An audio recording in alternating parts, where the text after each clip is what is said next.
This is Chad Borkwin, and this is the Dream Big series. I am a professional musician and recording artist that has been fortunate enough to learn how to get paid doing what I love. But this didn't just happen for me. In fact, I have years of doing things other than music that have all played a part of the success I get to experience now. But more importantly, I've learned the value of having the right people speak into my life and how that is the key to breaking free of old limiting habits. So if you're tired of being stuck and you believe there is more for you in life, the good news is everything I've done is a result of what I've learned, and it can be taught. Join us as we bring topics and guests onto this show to provide you with valuable insights on how to get to your big dream. This is the Dream Big series. Welcome to the show.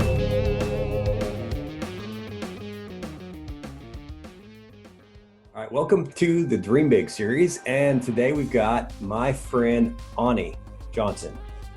And she's got a lot of hats she's worn, so this is going to be super interesting. But Ani is an entertainment consultant with 20 years expertise in music licensing, royalty administration, and marketing for Sony, BMG, Universal, Warner, Palm Pictures, MGM, Gloria Estefan. Ani's also available for speaking and consulting and works internationally. She's the owner of monomythmedia, a music licensing and administration company founded in 2014. And now you are at Berklee, right? I am at Berklee in Boston. The other Berklee, yes. So excited to have you on. You know, we met just through LinkedIn and started chatting and did a Zoom, and it kind of felt like I'd known you forever. Oh, after that. I felt the same way. It's a great connection. So, yeah. So maybe share just a little bit about how you even got into music and what led to this path you're on here. You know, I'd love to hear a little bit about the Gloria Estefan. You know, as we talked about before, she came through Colby, Kansas when I was a kid. And so that was kind of cool to hear, you know, that she's got 20 companies now. So yeah, share a little bit about, you know, how you got started. Sure. Of course, as a youngster, I played piano and I was a singer. My first solo was, kindergarten, and it was, one of those things, singing my two front teeth in front of, the entire high school auditorium as a 6-year-old. And then, of course, it just went on from there. Music was a thing that I just felt impassioned about. It was something that I just loved doing. I loved singing. I sang in choirs all through high school and was a music theater major in college for a couple of years. I loved acting and singing and dancing and everything that came with entertainment. I just loved performing, and I did skits for my parents and all of the crazy stuff that kids do. So when it came time to go to school, I felt like there was no other choice. I mean, I just lived music every day of my life. That's what I felt called to. I started auditioning for scholarships for school and ended up at University of Northern Colorado, where I started music theater, and did that for a couple of years. And I was in some shows. I was in Brigadoon, and I was in Showboat. I mean, did some opera. But all of this time, I was really called to jazz. I really loved jazz. And when I was at UNC, they wouldn't allow you to be a jazz singer. It would ruin the classical voice. So I started looking for, some other programs, and I found University of Colorado at Denver, where I could be a jazz singer. And while I was there, I thought, I want to make sure I understand how to represent myself in the music industry. I don't want to get screwed over. And so I took some music business classes. And while I was there, I had wonderful mentors. Frank Germans was there, taught me in my first business class. He's been, a legend in this industry for a long time. And when I did that, I ended up with a vocal performance degree and met my partner, Dr. Michael Johnson. He also has a doctorate in music and is a producer. And one of the things that we talked about was going on and getting a master's degree, which I didn't really know anything about. And I went on to the University of Miami, and they had a music business degree, a master's. It was like an MBA, law, and music business degree. And I thought, well, okay, I've got my vocal performance degree. Let's get a little bit more music industry. And I really never intended to actually get the degree. I was like, I'll get the internship. I'll go work for a label, and then they'll discover me, and I'll be in. I'll be in. Yeah, you know, the dreams of a 21-year-old. Right. So then I started gigging around town and doing that kind of thing. And I was like, oh, this gig thing is, it's pretty hard. Like, you're always a salesperson and you're always having to like rustle the bushes for gigs. And I'm like, I don't love this aspect of the job. But I still did some of that anyway. So after going to, I went to night school and did my master's, and it's actually called a Master of Music Industry. So it's an MMI degree. And like I said, I took some law classes, I took torts, and I pretty much took everything for an MBA except finance and economics. And I just kind of ran out of money. I did the MMI degree, and then I really should have just finished the MBA. Close, but no cigar. But what led me to not go on to finish that second master's degree was I got this internship with Island Records. And when my mentor, Jim Progress, and I call him my job angel, he literally, every time I wanted to try something new or learn something new about the business, he was there.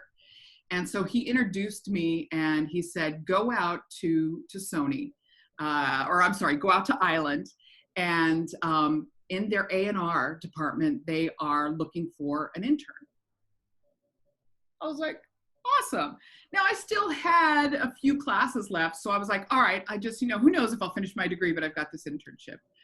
And so as I started to go down that path, I realized that I love the music business side of it.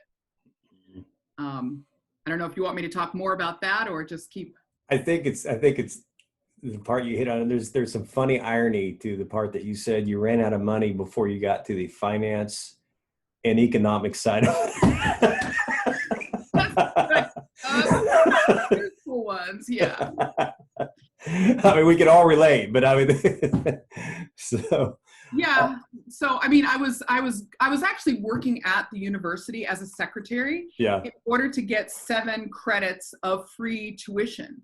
So every semester I would be able to take basically the equivalent of 2 classes. So I worked as a secretary Monday through Friday, 8 a.m. to 5 p.m. And then Tuesday and Thursday nights from 6 to 10, I went to night classes. And then Wednesday, Friday, Saturday, I worked at Victoria's Secret as a salesperson. And then on Sunday, I was a music minister. So I did that for 3.5 years to get my master's degree. Because that's funny too. I just, it was at that time $30,000 a year to go. And I'm a middle class kid. My dad worked for the government, so I didn't have that kind of money. Yeah, well, you obviously have work ethic. Sure. And you're a bit of an extrovert, obviously. That's probably helped you some. Yeah. So.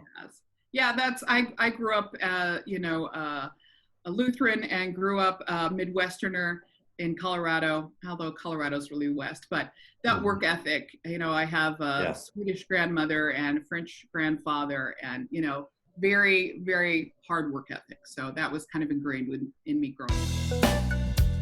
The music industry is drastically changing, and for the better. The power to have a successful music career is in your hands and no longer up to a few gatekeepers. The key is having the right information, the right tools, and committing to do the work. I want to help you jumpstart your career with my free ebook called Play Music, Make More. This free ebook is everything we've done with our own group, as well as what I've learned being an entertainment agent, and it's all played into the success we've had as independent artists. Visit playmusicmakemore.com to get your free copy today.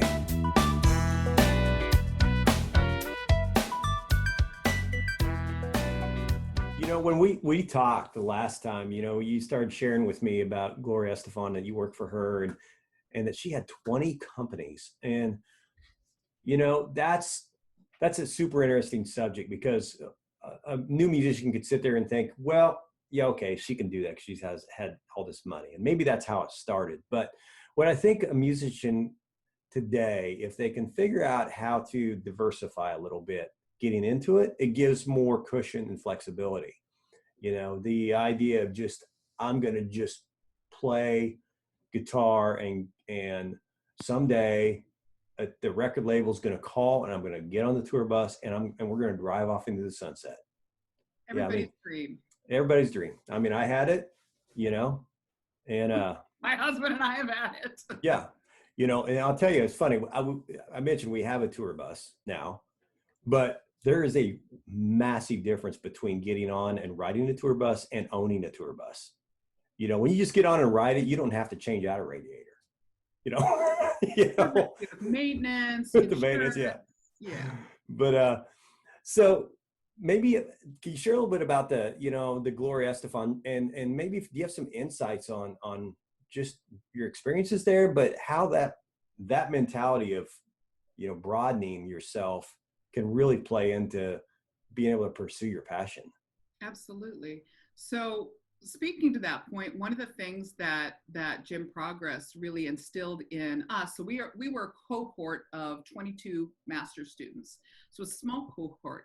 And he really introduced us to technology. And one of the reason I got that job was because I knew this little, well, at that time, a little known computer program. And it did royalty, it was DOS based, and it did royalty administration.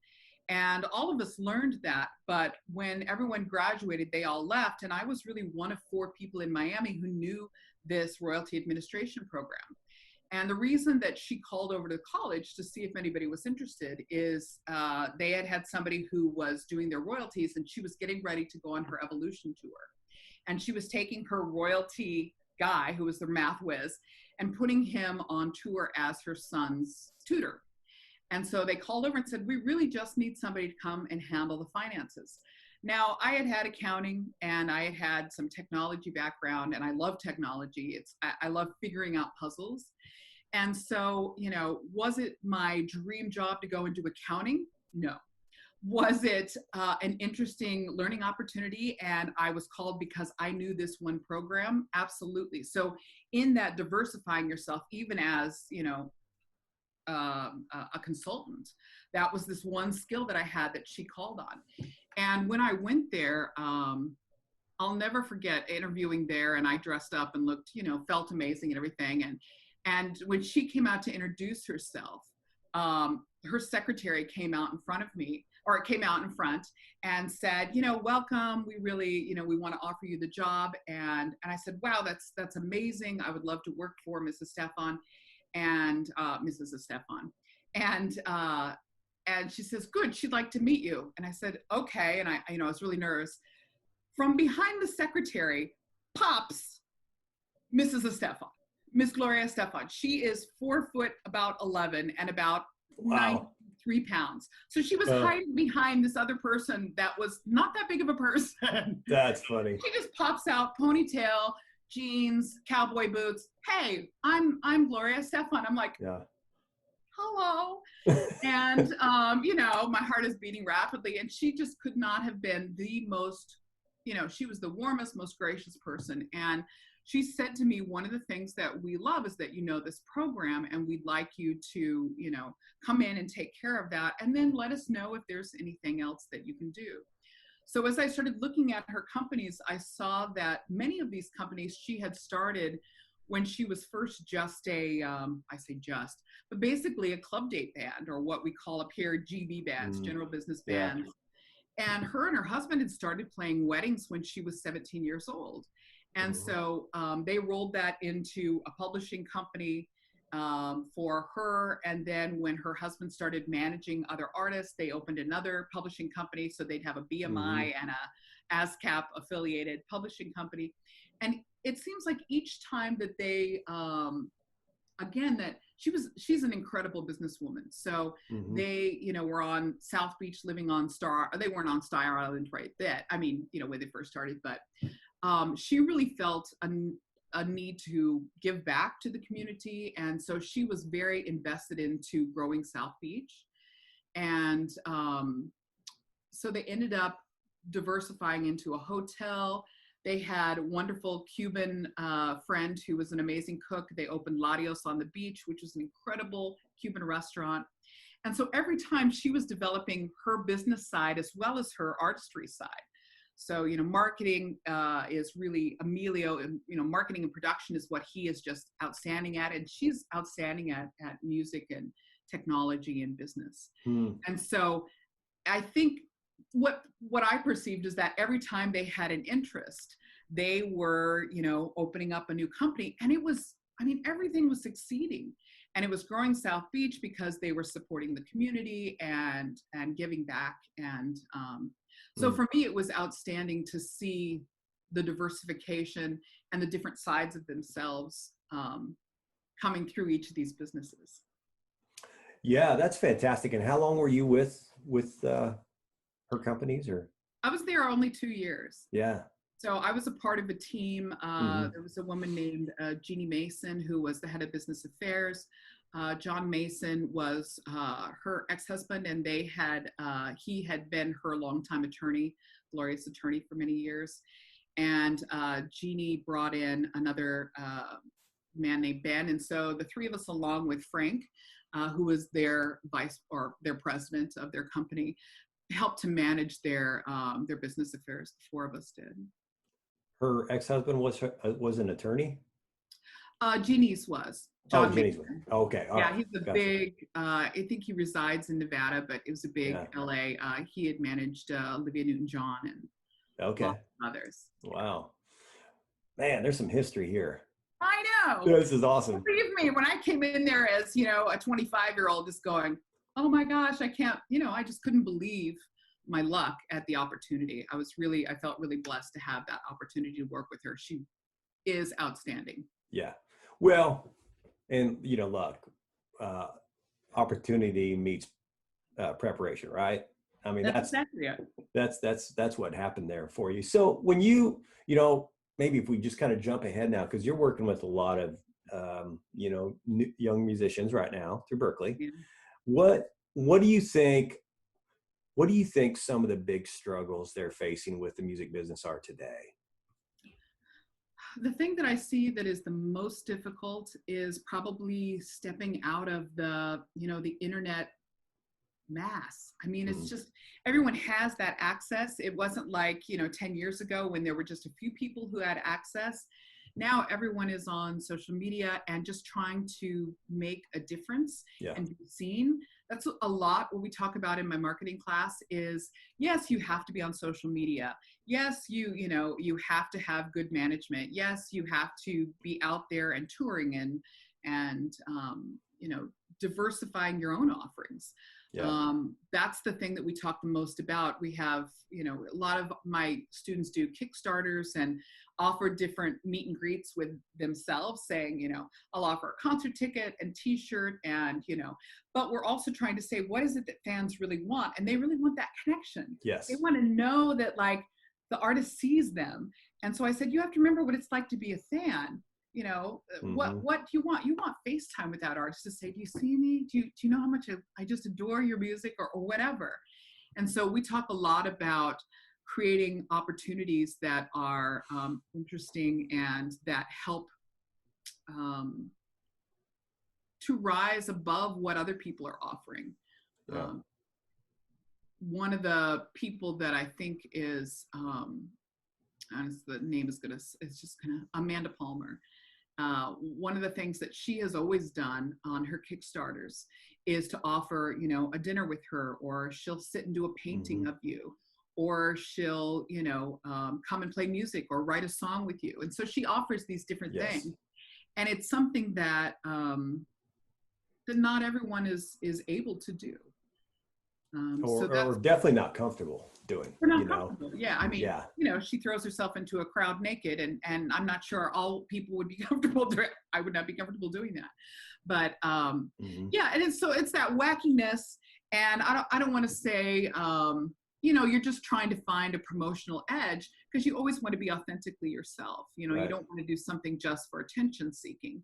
But one of the things I always tell my students is that if you have a YouTube channel or an Instagram channel, you have to have regularity in that posting. One of the first things you can do is say, Thursday night, 10 p.m. is going to be the time that I update, and that's where I'm going to do a live session, and you're going to see me talking to this musician, or you're going to see me behind the scenes working in my studio, and maybe I'll invite questions and I'll do a live stream. But you have to every Thursday have that dependability so that your audience knows when to show up. And that's like one of the main things that a lot of young artists don't get. They're like, I just want to post when I want to post. And if you don't have that regularity, I find that you fall through the cracks, that anticipation is not there.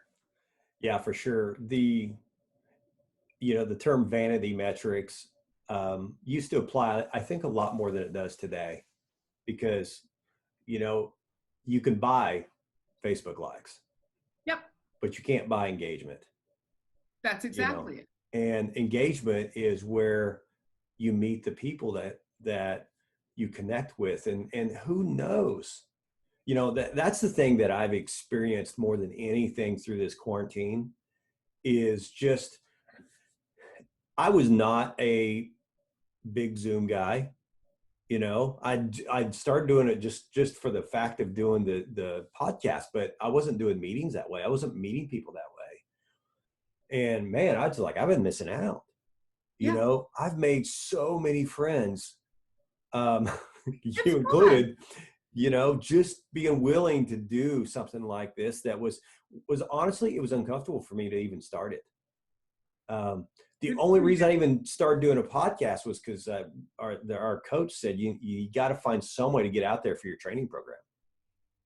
Then I was like, oh my gosh, this is so much fun. I want to keep doing it, You had to stretch yourself.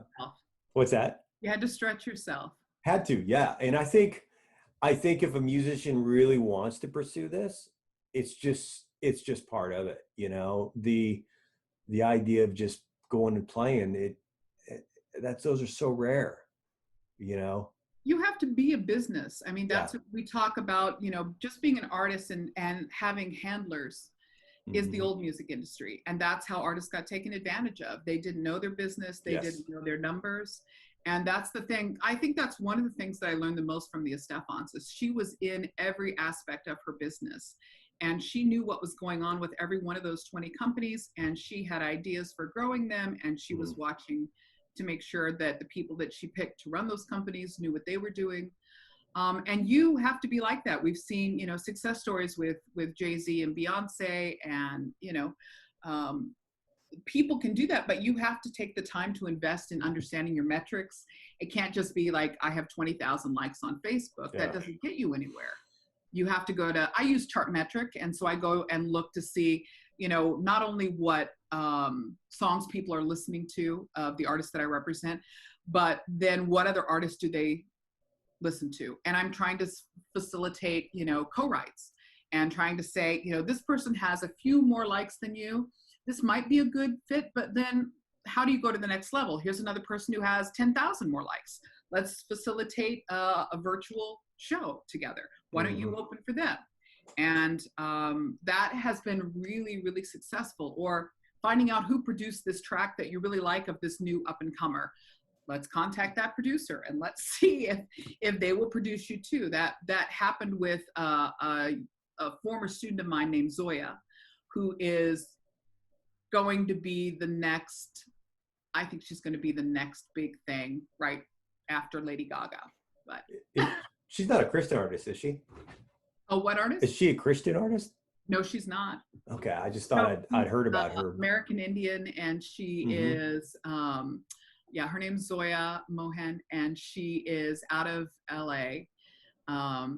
She spent the last 3 years in India touring and basically doing that hard work of an artist. Like she blew up she got a manager in India, and she was on India Vogue and India, Billboard.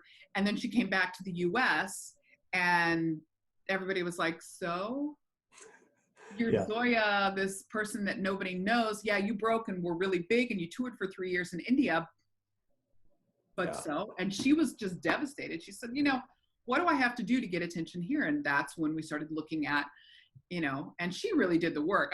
She called me for a couple of suggestions, and she found a producer that she admired and started doing some, co-writes with some other people, some hip hop artists, and trying to grow her brand, because she was mostly focused pop and wanted to do a little more pop hip hop.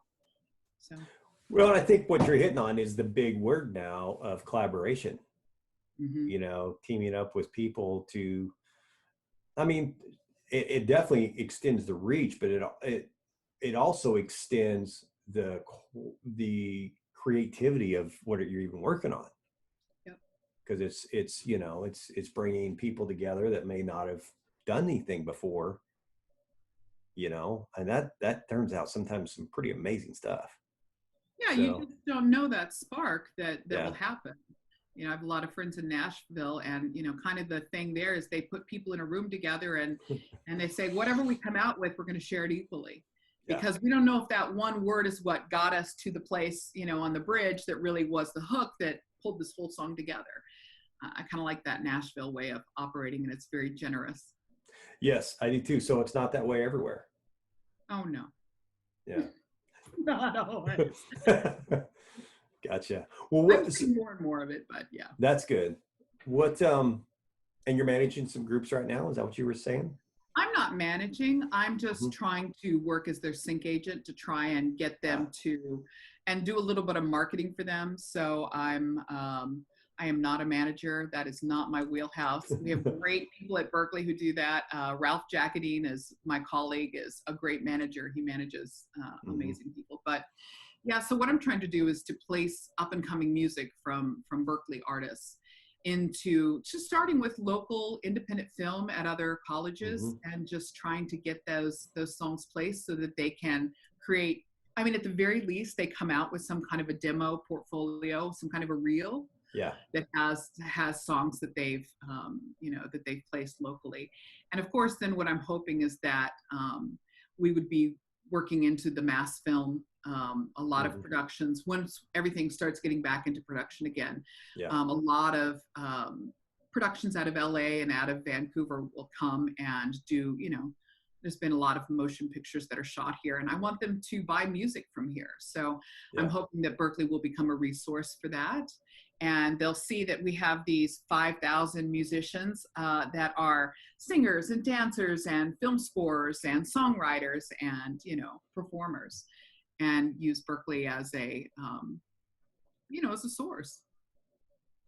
That is such a great idea, just to, I mean, what you're doing is you're almost saying this is our Boston niche, because in every Hollywood East. Hollywood. I'm thinking, there's this great talent here, and then you've got Boston Conservatory, which is a part of Berklee, and then down the street you've got New England Conservatory. So we've got orchestration, we've got every instrument, and just amazing, the best of the best. Yeah. And you're right in the middle of it. I'm excited. Yeah. It's a thrill. I mean, I love being a teacher. I love more being able to connect young artists with opportunities and be able to see them just get their dream. I would love to just be that dream maker that my mentor, Jim, was for me. I mean, he made my dreams come true, just going and working and putting these opportunities. And that's what maybe is what I love the most about working at Berklee. Yeah, it looks like it sounds like you just get a tremendous amount of energy just from connecting people to the opportunities, and I mean, that sounds like it's the main thing that's driving you, period. Is that right? It's one of the things. The other part of it is the education. For me, when I worked in the industry and I saw these contracts that were just so heavy-handed and so one-sided, and I understood why. It's like they have to make their money so that they keep operating. But I thought, my God, there's got to be a better way to do this. Yeah. And so when I started coming back, so the same mentor, Jim, once I finished my master's and I was working then for Gloria, he said, come back and teach and connect the practice with the theory. And that was one of the things I just felt called to. When I first went there, he had taught us amazing things, but I didn't really know how to do anything. I understood copyright, but I didn't know how to register a copyright. And so I wanted to empower my students with the opportunity to do the work of the executive so that they understood, well, how does this actually apply? Okay, I negotiate this right. What does that allow me to do? So if I keep a hold of my, my PA copyright and I hold onto my song, and it's my life plus, it's the author's life plus 70 years, then what does that mean for the longevity of my catalog? And does that mean then once this catalog becomes more valuable because I've placed these songs in film and television and advertising, what does that mean to my children? And what does that mean to my grandchildren and to my own legacy? And it wasn't only that, but it was, if you're going to be a musician in this business, you have to understand the business and not allow someone just to handle you. That your power comes from being empowered with knowledge, that you have to understand the finances, you have to understand what you're negotiating, and what to ask for that's not in the contract. Because a lot of things, we always go in my record companies class, we go through this 88-page contract, and it has the contract language, and then it has the layman's terms. It says, well, this is what's really happening. And even with that, I have to have them boil it down and redline it. And I say, you tell me, what is the label offering you here? And if you could do anything, what would you negotiate on the other side? And they're like, well, I don't get to negotiate. I said, well, yeah, you do. Well, it's already typed up. Well, yeah, but this is the first draft. You get to go back and negotiate. And they're just, they're usually juniors, but they're still perplexed by that. And I said, that's your power, is knowing what to ask for that's not shown here. If it says, for instance, your royalties will be based on net, and you're like, what's the difference between net and gross? Well, gross is, the whole money that comes in, and net means they're going to take some things out of there. Well, never in the contract does it tell you what those deductions are. It just says net. If you don't know, that you should ask for, are there packaging deductions? Are you paying for the printing of your O card? Are you paying for distribution fees?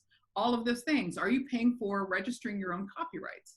Yes, yes, yes, and yes. And all of that is going to be deducted before you get any kind of a royalty. So for me, that was the thing that drives me and gets me up every day, is saying, I want to empower you with knowledge. And I realized, at the beginning of, and my boss, Don Gorder, who's the current chair of music business, he's retiring in August. He said to me, you have to explain to the students why it matters. And I think that was one of the most valuable things, because just giving them this knowledge, why it's important. But you have to say, if you don't negotiate this, then this is how you lose. This is how you lose money. This is how you lose power, whatever that is. Or you don't have the ability to pick your own producer. That's your creative right. So that's what I learned about 15 years ago, my first year when he was here. He says, it's not enough to just give them the information. You have to explain what the value is. And I thought that was great wisdom from him. Yeah. This is powerful stuff. I am very, very excited that this is getting out there through this podcast as well. So I've got just a couple more questions here. One, and this one's always fun, is it shouldn't be too hard. If you think back to your 16-year-old self, knowing everything you know today, what advice would you tell 16-year-old Ani? 16-year-old Ani. Try everything. Try everything. I have to say, as a 16-year-old, I was afraid to fail. I was so careful. I was so concerned about being perfect that I didn't take as many risks as I should have. And so my 16-year-old self, I would say, don't care what anyone thinks. No judgment. The faster you fail, the faster you learn. I think that's what I would tell myself. Like, don't care. I didn't learn that till I was 40. And I finally just said, what am I worried about? Just go do stuff. And, I don't have to prove it to my parents. My husband is a super support. I don't have to prove it to him. My friends are awesome. I am holding myself back. And I have to be okay with failing. Just being okay to just say, try it and get up again. Try it and get up again. Yeah. Well, and that's That is powerful words for a time where everybody tries to put on their best picture for social media, and only show that side, you know, and I'd say it's it's not even more real. difficult. Yeah. Yeah. The social media thing is very difficult, but you can't, Hmm. it's difficult to risk that and make mistakes Hmm. because you get trolls who will just, Yeah. say, oh, that was terrible, or you looked awful there, or what were you thinking? And you have to just say, I don't know you, and Yeah. I'm doing this for me, and I'm going to make mistakes because, hello, human. Yeah. I And am not a unfriend. robot. Exactly. Oh, yeah, through the arm, and, no. Different head today. No. Yeah. That's really good. So do you have, I mean, is there a way that you would, is there anything that you do that you'd want people to connect with you on? I mean, and how would you want them to connect with you? I mean, I'm not sure I understand your question. yeah, I apologize. So like a lot of times when I have musicians on here, they'll say, well, this is my website, that sort of thing. Yeah. Is there a way Oh, you, absolutely. Absolutely. So I have, right now I have a SoundCloud and I'm taking submissions on there, and it's just monomythmedia okay. on SoundCloud, and I'll send you those links. And my LinkedIn page, of course, that's my professional page. So for consulting, it's LinkedIn / and it's RECDMAVN, Record Maven, which is a little moniker that my first boss gave me, my first music industry job that I worked for. He called me a record maven. He says, you've got the skills, kid. You're going to be a record maven someday. So those are the two places that I look right now. I haven't really wanted to do a website yet for Monomyth because I'm working with a collaborator right now that's building an entire production music library. Nice. And we're doing that together, and he's doing that all through blockchain. And I understand that. I don't want to build it. So Right. he's doing that, and I'm connecting with him. And so right now, if people are interested in music and sending me music links, they can also send it to me at monomythmedia@gmail. That's my professional email for my sync company. My music Awesome. career. Well, and what kind of, like, when you say, like, what kind of music are you looking for, or is it all across the board? I had somebody send me a tip sheet last week. So random. They were looking for how do you even say it? Like drum music, like major, like what would you? I can't even think of what they're called. So everything, but they were literally like music from like your high school band. Where it's like the big band playing on the football field. I can't Wow. remember what they called that. And I was like, that is the most random. Where am I going to get that from? But I mean, mostly I'm looking for really interesting pop, funk, hip hop, country crossover. Hmm. I still work a bit in the what we call positive pop.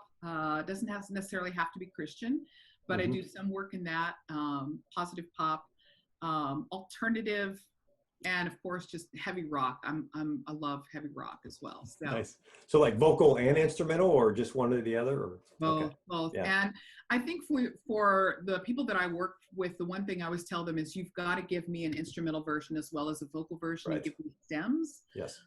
So that it can be easily remixed. All of my production companies always ask for, I want a drum mix, I want, guitar solo pulled out, I want vocal chorus, chorus without vocals, Yeah. and verse without vocals and with vocals.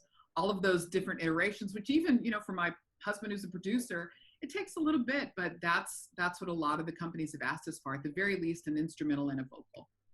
And then Yeah. if you've got all the stems you can pull out of there, great. But you've got to be prepared and have that ready, because when somebody calls, you've got to be able to turn that around in 24 hours or 2 Yeah. hours. Yeah. This is on the tech side, but have you heard of Luna? Oh, yeah. Yeah. Do you guys use that? I don't. Yeah. Do you use Yeah. it? Well, my brother just started using it probably a month ago. How do you like it? He loves it, but when you come to the stems, it's almost automatic. Yeah, I mean, it's like he's able to just put stems out just with a button click now. Okay, well then that's the new software that we're using.